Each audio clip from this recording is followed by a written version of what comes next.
जी हाँ, मेरे साथ इस वक्त स्टूडियोज़ में मेरे बहुत प्यारे दोस्त अमजद साबरी के साहबजादे मुजद्दद साबरी साहब यहाँ पे मौजूद हैं। आज मुजद्दद को यहाँ बुलाने की वजह 16वां रोज़ा और यही वो वक्त था जब अमजद एक चैनल पे ऑन एयर थे और हमने उनको देखा सहरी की ट्रांसमिशन में और उनको सुन के सहरी करके सो गए और जब उठे तो खबर ही हम तक पहुंची कि अमजद इस दुनिया में नहीं रहे। मैं समझा शायद कोई मजाक कर रहा है और इस बात को मानते मानते काफ़ी देर लगी और जब यकीन हुआ तो हम घर पहुंचे और पता चला कि वो वाकई हमें छोड़ के चला गया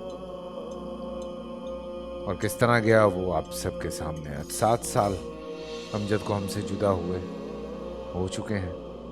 आज भी उसकी बहुत सारी यादें, बहुत सारी बातें दिल में हैं। यहाँ तक कि अमजद का जो नंबर है वो मेरे पास उसी नाम से सेफ है। मैंने उसको मुजद्दद के नाम पे कन्वर्ट नहीं किया और मुझे बहुत सारी यादें हैं। मैं उस मॉर्निंग शो करता था एक चैनल पे और वहाँ से बहुत करीब था अमजद का घर। अक्सर सुबह मैं उसको फ़ोन करता था कि यार अमजद कोई नहीं आ रहा यार, आ जा यार। यार वो तो अभी आया हूँ मैं सोने लगा था। मैंने कहा आ जा यार, भाई नहीं आ जा यार, फिर जाके सो जाए यार, आ जा भाई नहीं, फंस गए। आ जाता था, बैठ जाता था आके और फिर उससे हम डिमांड भी करते थे कि अब ये सुनाओ, अब ये सुनाओ, अब ये सुनाओ। तो ब्रेकों में हमें बहुत वो बातें भी सुना रहा होता था।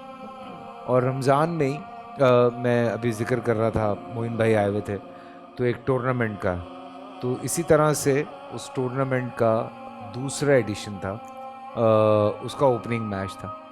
तो हमारे साथ वो क्रिकेट खेल रहा था तो मैं अमजद को बहुत छेड़ता था। पेट बड़ा था ना उसका, तो मैं उसको बहुत छेड़ता था। वो जब बॉल गिराता था मैं कहता था पेट शर्ट खींच के, तो मैं उसको पीछे से आवाज़ लगाता था।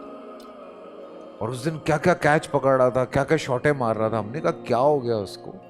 और ये बात है कोई 7वें या 8वें रोज़े की, जब वो हमारे साथ खेल रहा था और 16वें रोज़े को वो हमें छोड़ के चला गया। तो ये चीज़ें याद रहती हैं।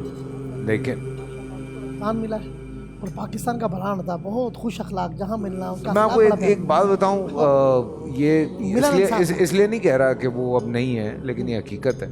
शाह साहब इतने लोगों को मुसलमान किया है उसने, माशाल्लाह, इतने लोगों को कि मैं तादाद नहीं बता सकता आपको अमजद में।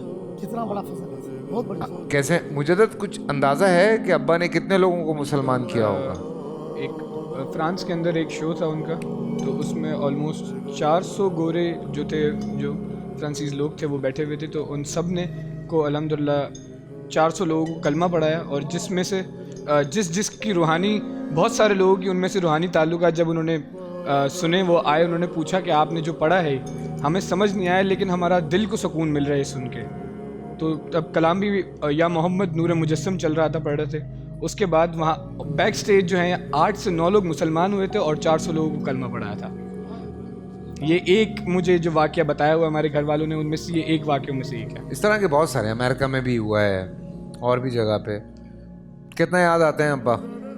बस अब तो ऐसा लगता है कि यकीन करें, मैं जिस तरीके से अब अल्हम्दुलिल्लाह मैं इस स्टेज पे खड़ा हूँ कि मैं फैमिली को लेके चल रहा हूँ अपनी। और अब मुझे एक ऐसा होता है कि यार अभी इस टाइम पे डैडी को होना चाहिए था, हाँ, अब्बा को उस टाइम पे होना चाहिए था। और मुझे ऐसी फीलिंग आती है कि अभी हम बड़े हो गए थे ना, तो अब हम लोग मिल के साथ कुछ, मैं उनके साथ चल रहा होता और वो मुझे सिखाते, मुझे सीखने का मौका मिलता। और बस इस चीज़ को मैं मिस करता हूँ। बाकी दुआओं में तो वो अल्हम्दुलिल्लाह आज भी उसी तरीके से याद है।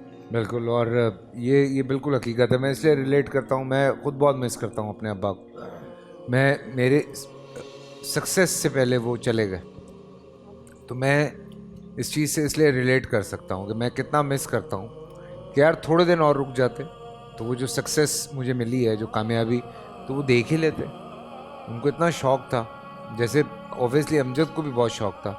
अक्सर हमसे कहता था छोटा है, अभी ट्रेनिंग में है, अभी टाइम लगेगा, अभी उसको लगेंगे 4-5 साल लगेंगे उसको, लेकिन हो जाएगा सही। बाकी जाहिर सी बात है, तुम चूँकि बिज़ी हो, आज तो ख़ास तौर से तुम्हें बहुत सारी जगहों पे बुलाया होगा लोगों ने, तो इसलिए मैंने दरख्वास्त की, मैंने कहा नहीं यार सहरी पे बुला लें, बिकॉज़ यही टाइम था जब हम उसको सुन रहे थे। और यही कि बाद लोग ऐसी भी अवाम में उनकी दाढ़ी नहीं होती, क्या बज़ाहिर उनकी मजहबी वाज़ो-क़ता नहीं होती, यानी कि मजहबी लिबास है, लेकिन वो बहुत बड़ा काम कर रहे होते हैं। तो मैं कौम को ये भी पैगाम दूंगा, ज़रूरी नहीं कि हम एक जो मजहबी अगर उसकी वाज़ो-क़ता नहीं है, दाढ़ी नहीं है, इमामा नहीं है, लेकिन बाद वो इतना बड़ा काम कर रहे होते हैं कि हमारे इल्म में भी नहीं होता। अब जैसे कितने ये बताया कि सैकड़ों लोगों को मुसलमान किया है, किसी एक को जहन्नम से बचाना। तो ये भी ज़हन में रखें, नाज़रीन को ये भी चाहिए कि अगर ऐसे भी लोग हैं कि हम उनको हकीर नहीं समझें, दुनियादार नहीं समझें, बाद लोग इतने बड़े बड़े मजहबी काम कर रहे होते कि आपकी सोच होगी। तो असल चीज़ ये भी है कि जो लोगों के ईमान बचा रहे हैं और उनके अंदर अखलाकियात है, कई छुप के काम करते हैं। पूरा साल इंतजार था मुझे इस रमजान में, 30 दिन 6 टीम्स, 12 कंटेस्टेंट्स और कैश का पाउंड। अब गेम वो होगा जिससे आपका नहीं है जिसने जो करना था कर लिया। लाखों आवाम को देने का जिम्मा उनमें हिस्सा। शोर गूंजेगा हर गली नुक्कड़ और दुकान। रमजान लीग बनेगी आपकी पहचान। नारा लगेगा तो पारा चढ़ेगा। गेम शो ऐसे चलेगा। रमजान लीग रोजाना शाम 7 बजे सिर्फ बोल एंटरटेनमेंट पर। बोल एंटरटेनमेंट के शोज देखने के लिए हमारे चैनल को सब्सक्राइब करें और बेल आइकन पर क्लिक करना ना भूलें।